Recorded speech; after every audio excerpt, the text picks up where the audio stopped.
Hi, I'm Mama Fontana. Welcome to my kitchen.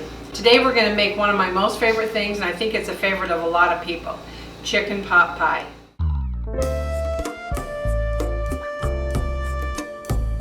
I'm going to show you the Natalie way of doing this, so it's going to be really easy. So, here we go.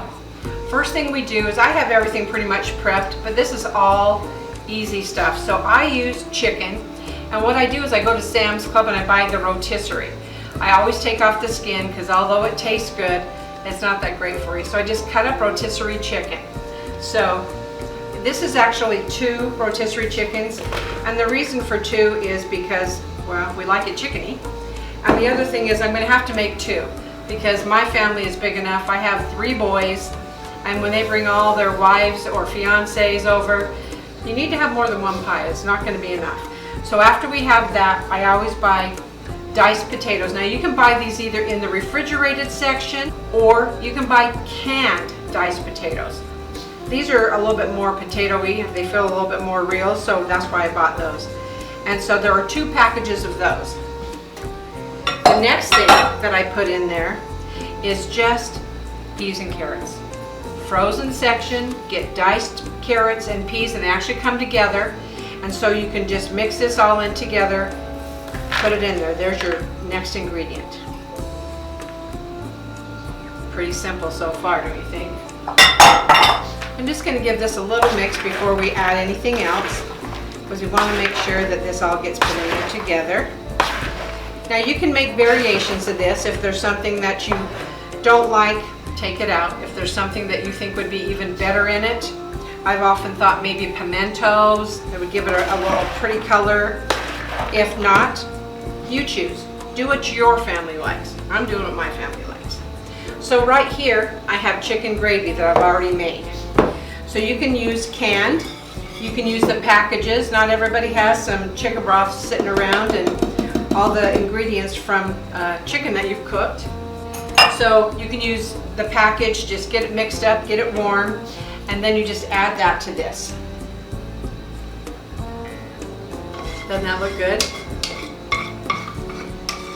The smell of chicken gravy, there's something about it. It's very, well, it's kind of one of those comfort foods that people love. The smell of chicken alone is delicious. And then when you get chicken gravy in there, it's great too. The next thing that I like to use is sage. Because you're using chicken, and of course it's a poultry, you're going to want to use these kinds of seasonings. So I put a little bit of sage.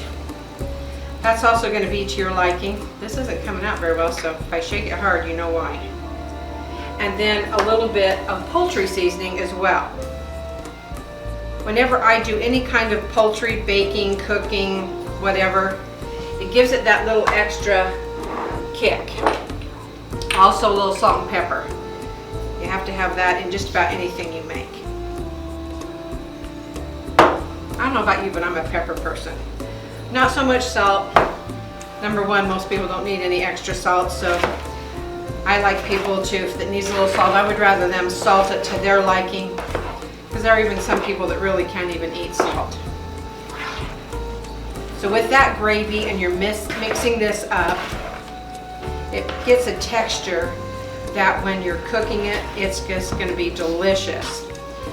If you don't feel like you have enough gravy, you can always add a little bit more. But keep in mind, as it gets warm, it is going to get a little bit more liquidy right now. It's going on to cold vegetables, cold potatoes, and the chicken, of course, was cold. So that's what we're going to do there. Now, because we like to do it my way, the Natalie way, I'm going to show you the easy way of doing that. I call them fake crusts.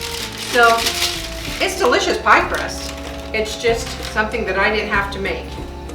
So I use one. Each one of these is going to take 2 because chicken pot pies have to have one for the top and one for the bottom. And I ripped a hole in that, but that's okay, we can fix that. So you're going to put one on the bottom. If you find you're getting holes, you can just hit it with your finger a little bit and it will fix it right up. And I use a pretty good size pie plate because I like to have a nice thick pie. it makes it a little bit better. So we're going to move on to the second one because we want to make sure that when we put this in there that they're both about the same as far as the amount that you put in it. You don't want your kids fighting, his is bigger than mine. We're talking about pieces of pie, by the way. So as you're watching this, keep in mind, if you like my videos, I would really like it if you would subscribe. You could hit me a thumbs up, and if you would give me a comment at the bottom, I can know what you like, what you don't like, and I'll try to do my best for that. I'm going to show you a little trick that my mom taught me. Now keep in mind, my mom was raised on a farm, so she knew stuff like this. So when you put this in here, whether it's a homemade crust or a bought-in crust, if you just use a fork, put some little pokes in here, that's going to keep it from bubbling up and making too much mess. So there it is. Now we're going to go, you're going to see how beautiful this turns out. Wow, that's heavy. So there it goes. Like you're seeing, it is pretty thick because it's not heated yet, and it will get a little more liquidy, but you don't want necessarily a runny inside to your chicken pot pie. These are going to be pretty thick pot pies. We may even have enough to make a third. How's that look? Looks delicious, don't you think? Okay, so we do have some extra, which is not bad. That will keep. You could actually cook it on its own if you didn't want to have a pie crust. Another thing you could do with that top, put it in just a baking dish, pop open some poppin' fresh doughs, put them on top, and it'd be just like chicken and dumplings. Not a bad idea. So here's your top.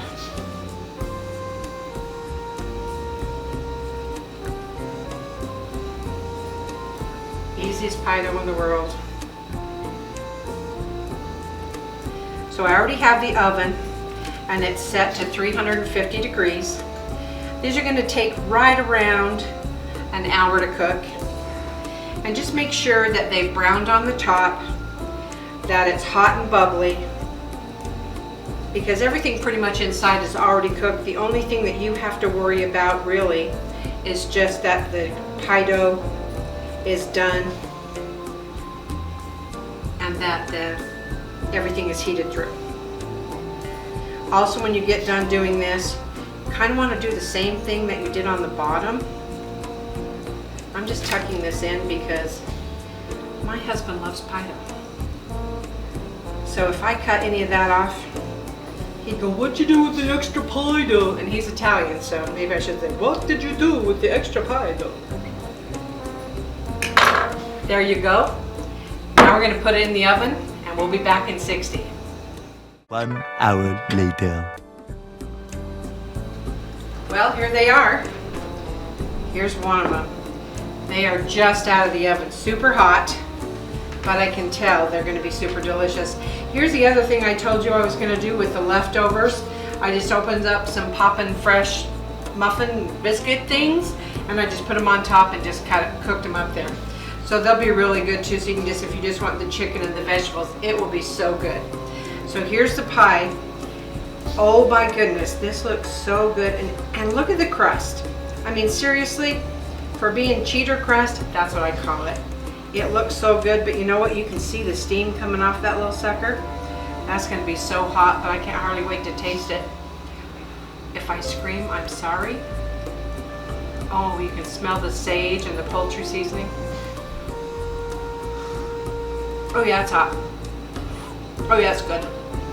Look at the steam, holy crap, so hot. Well, I'm gonna eat this when it cools off a minute. But I'm so glad that you came today. Every time we're gonna have something, it's gonna be something new. You're gonna love it, it will taste delicious. Please subscribe, give me a thumbs up, comment below if there's anything that you'd like to see. I share my love of cooking with my family, and now I'm sharing it with you. See you next time.